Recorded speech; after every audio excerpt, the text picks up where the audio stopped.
All right, John Blau, why don't you start us off with Coach Shelby? I just want to ask you a question about Taiwan Mullen. I know you were talking after he won the All-American honor that, there were still other goals out there, obviously Thorpe Award, things like that. I mean, he hasn't even really had a spring, to work on things until now. I mean, what can you guys use this spring for, and what ways are you pushing him to improve? Well, I just think ultimately he has a lot of goals and things that he wants to accomplish, and His so audio's off. yeah, it's my audio's off here.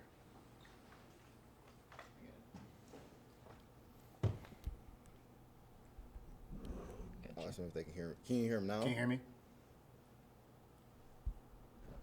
Wow, it was muted. Yeah. Can you hear me now? I can't hear them though. Can somebody say something? Yes, sir. Hey, Coach, how are you? Okay, go ahead. Say that question one more time.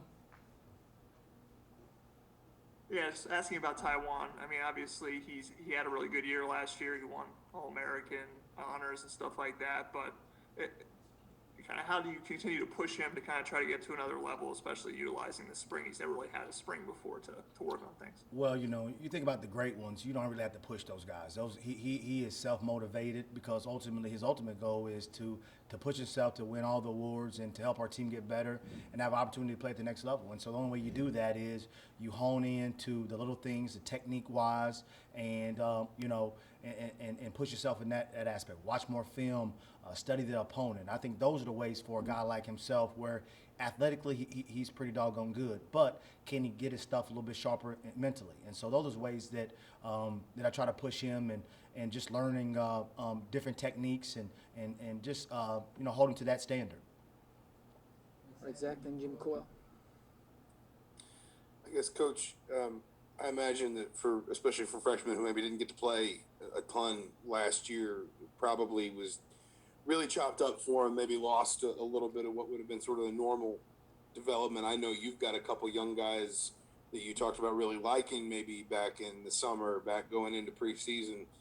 Just how important for a guy like Chris Keys, for example, is getting a full spring practice now and almost maybe having, in a way, I know you don't know if he'll wind up needing all of it, but having that free year to be able to almost look at last fall as sort of a year zero, and now he can kind of almost start in some ways as an early enrollee from an eligibility perspective. Well, I tell you what, as bad as the pandemic was for our university and our country, when it comes to football and young freshmen coming in, they got a free year to develop and get used to the speed of the game. Also, to have an opportunity to get used to classwork and the expectations. A lot of times when you come from high school, just the speed of the game, the expectations, time management, those are things I think that kind of hold guys back. And so when you look at Lim and you look at Chris Keys, they had an opportunity to catch up and actually learn our defense. And I think now they kind of hit the ground running. All right, Dustin, go ahead, Jim. Brandon, obviously, you got the title of assistant head coach. What I know you had a discussion with Tom Allen about that. I mean, what do you expect that to entail? What are the additional responsibilities that you're going to have, and just how much were you looking forward to adding some more of that, onto your position? Well, ultimately, I think when I first met Coach, he asked me what my long-term goals were, and it's to move up and not just be a corner coach, but maybe have an opportunity to be a defensive coordinator and ultimately a head coach, to have an opportunity to sit in his seat. And so when the opportunity arose after Mike left, I just thought it was a great opportunity to start not only being on the football side, but also getting on the administrative side to see some of the things that he has to deal with, to get on some panels and some different boards where now, when that opportunity comes, God willing, that I've said on both sides, as football coaches, we're greedy, we want this, but sometimes that doesn't line up to the administrative side. And so it's a give and take deal, and I'm really just thankful for him giving me the opportunity to go across the hall, to have meetings with, the associate athletic directors and learn facilities and learn, now they got this image and brand deal coming out. So to sit on those committees, to learn where college football is going, will just put me in front of the curve. And when that opportunity comes, jump and hit the ground running. And I'm just thankful and blessed that he saw that in me and gave me that opportunity. All right, Jim, then Dylan Wallace. You guys are lucky my camera's not working. Coach, follow along with that.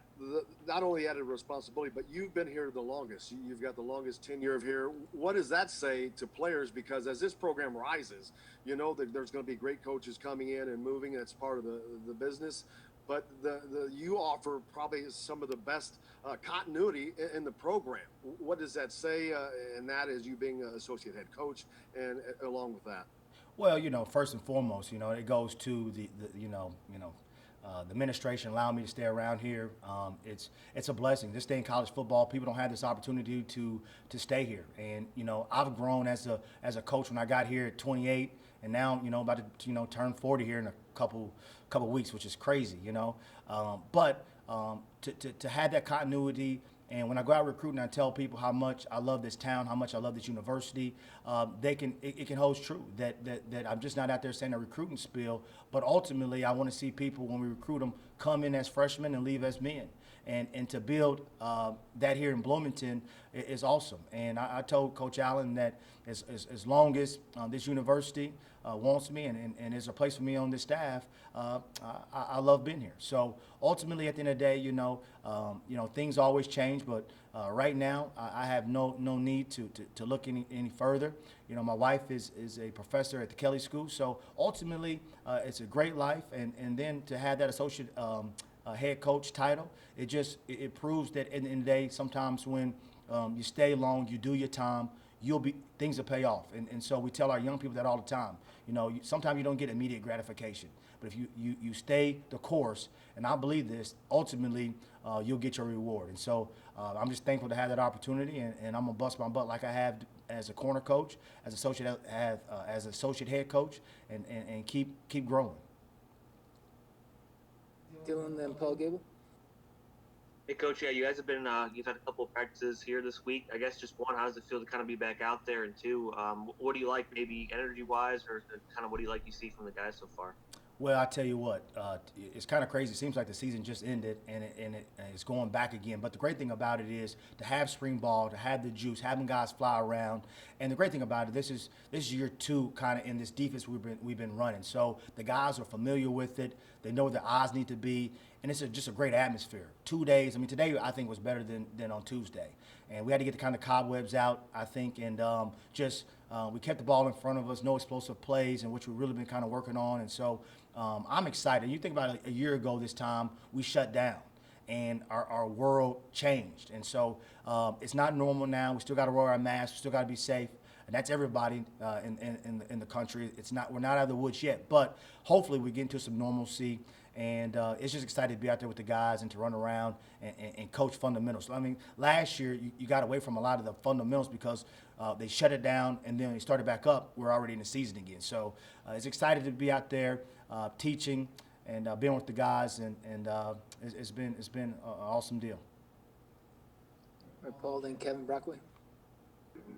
Yeah, Coach, getting Marcelino back healthy, what does that mean for the secondary, particularly with some of the losses that you had from last season, as well as you guys performed? Well, it seems like Marcelino's been here as long as I have. I mean, he's been around here for a long time, and recruited him out of Roswell, Georgia, and to see him grow, and he had a couple setbacks, with a couple injuries, but to have his experience out there and being able to coach the young guys up, he's an old vet. And he knows how to prepare his mind, his body, and I'm excited to go out there and watch him play this final year, and God willing, he has an opportunity to continue his dreams at the next level. So he's come a long way. He had a couple setbacks, but that just goes to show you that perseverance towards a long-term goal is grit, and I'm excited to see him. He's done a great job, and I'm expecting big things from him. All right, Paul, last one. Hey, Coach, I know it's still early, but who are some young guys who have looked good to you and that you're excited about? I tell you what, Chris Keys and Lim, they're taking some major steps. And we got three guys in Jalen, Taiwan, and Reese who did a great job last year that I'm pretty comfortable with. Those guys, they know the defense. And I have been challenging Lim and Chris Keys to step up. And today, I was really excited about Lim. And Chris Keys is stepping up to the mic. So I'm expecting those guys to help us out, to give us some depth, and the sky's the limit for them. So we're gonna keep pushing them, keep rocking and rolling. It's only practice 2. I always tell these guys, when you get to about practice 12, 13, you see where you are. When you're a little bit tired, they're tired of me yelling at them, and if they can keep pushing themselves, we got an opportunity to have a really good secondary. All right, thanks, Bishop. All right, thank you.